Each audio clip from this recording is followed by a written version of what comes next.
অচলাবস্থা কাটিয়ে ৩ মাস পর খুলেছে চট্টগ্রাম বিশ্ববিদ্যালয়। শিক্ষক শিক্ষার্থীদের পদচারণায় ক্যাম্পাসে ফিরেছে প্রাণ চাঞ্চল্য। শিক্ষকদের পেনশন স্কিম বাতিল ও বৈষম্য বিরোধী আন্দোলনে ১ জুলাই থেকে বন্ধ ছিল বিশ্ববিদ্যালয়। স্বৈরশাসন অবসানের পর মুক্ত ক্যাম্পাসে শিক্ষা কার্যক্রম শুরু করতে পেরে আনন্দিত বিশ্ববিদ্যালয় কর্তৃপক্ষ। এছাড়া ক্লাস শুরুর ২ দিন আগে থেকেই হলসমূহে শিক্ষার্থীদের মাঝে সিট বরাদ্দ শুরু করা হয়েছে। ৭ বছর পর আবাসিক হলে সিট বরাদ্দ দিয়েছে কর্তৃপক্ষ।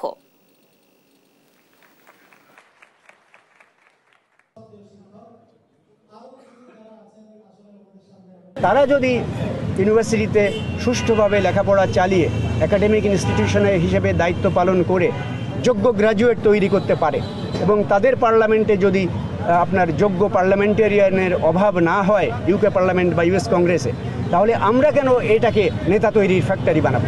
আমরা এটাকে যোগ্য গ্র্যাজুয়েট তৈরির কারখানা তৈরি করতে চাই।